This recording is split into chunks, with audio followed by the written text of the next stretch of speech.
ठीक है। आप सब लोगों को नमस्कार। आज सुबह से पंजाब सरकार में आम आदमी पार्टी के मंत्री संजीव अरोड़ा जी के घर पे ईडी की रेड चल रही है।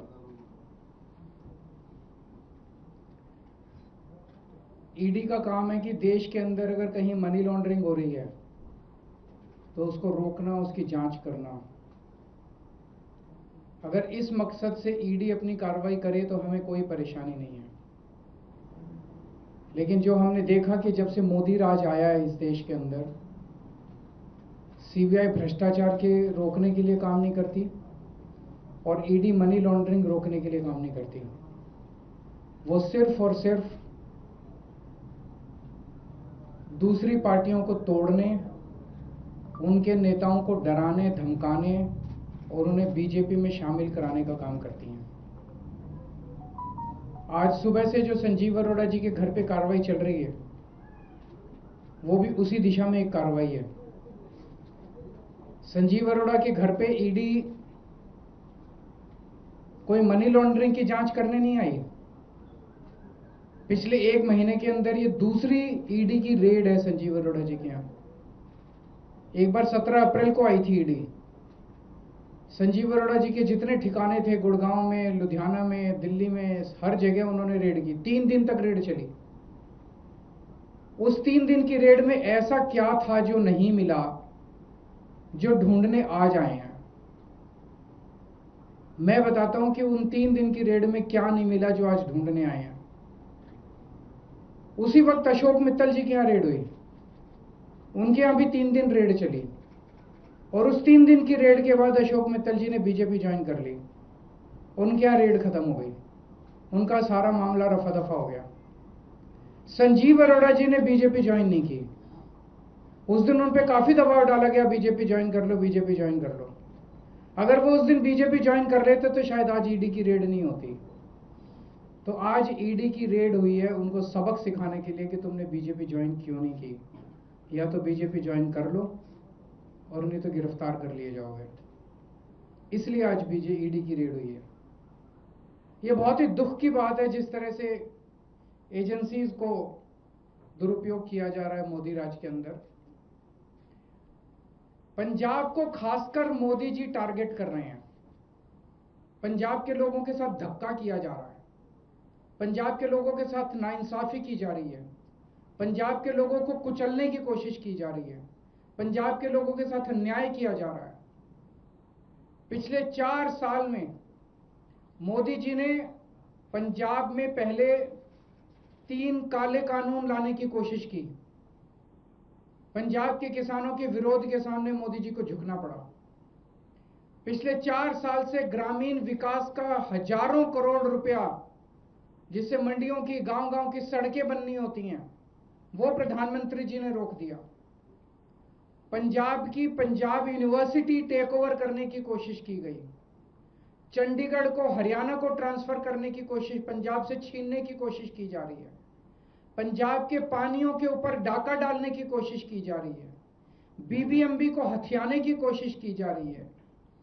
ऐसे न जाने कितने मामले हैं जो केंद्र सरकार और मोदी जी पंजाब के लोगों के साथ धक्का कर रहे हैं।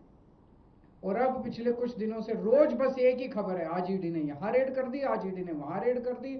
जैसे ही बंगाल के चुनाव खत्म हुए, ईडी की पूरी दिल्ली की टीम, केंद्र की टीम सारी जो है वो पंजाब के अंदर आ गई है।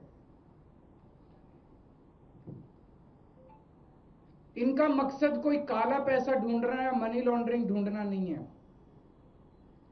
आज से 10 साल पहले प्रधानमंत्री जी ने खुद अपने भाषण में शुवेंदु अधिकारी के खिलाफ भ्रष्टाचार के आरोप लगाए थे, संगीन आरोप लगाए थे। कोई देश का प्रधानमंत्री अगर किसी के खिलाफ संगीन आरोप लगाए तो छोटी बात नहीं है। ऐरे गहरे ने आरोप नहीं लगाए थे, बीजेपी के किसी स्पोक्सपर्सन ने आरोप नहीं लगाए थे, बीजेपी के किसी छोटे नेता ने।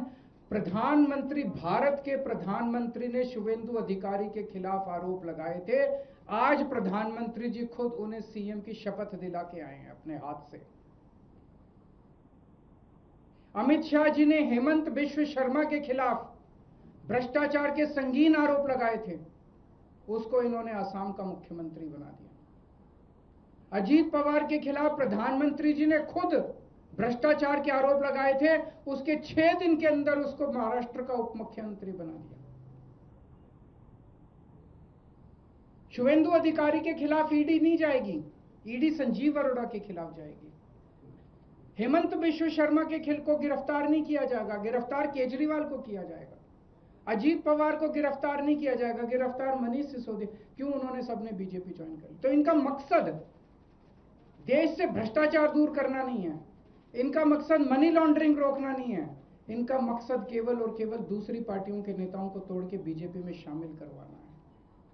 आज पंजाब के अंदर इनके पास चुनाव लड़ने के लिए, खड़े करने के लिए नेता नहीं है, इसीलिए दूसरी पार्टियों को तोड़ तोड़ के अपनी पार्टी में शामिल कराने की कोशिश कर रहे हैं।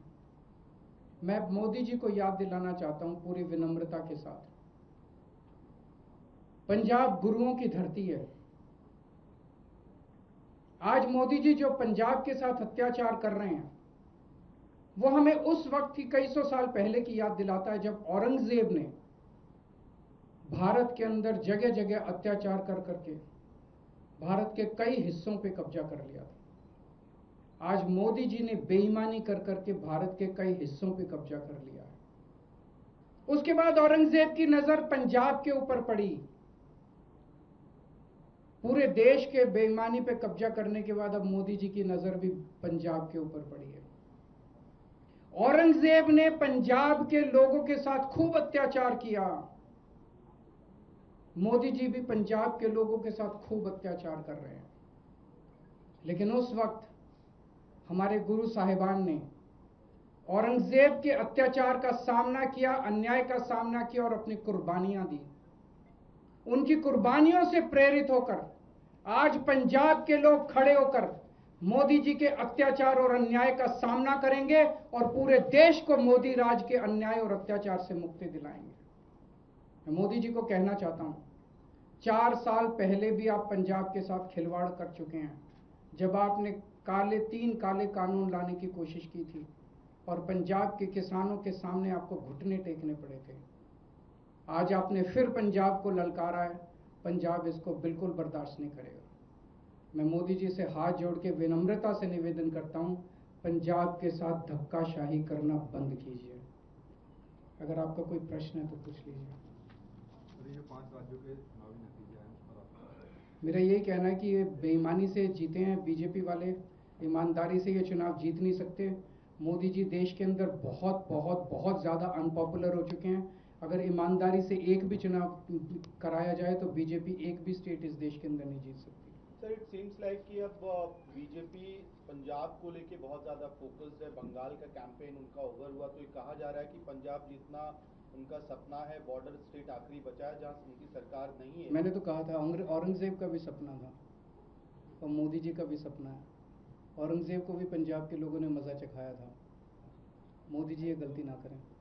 Tamil Nadu is still waiting. Governor is not. आज ये वाला चलाइए, नहीं तो आप भटक जाएंगे। Thank you.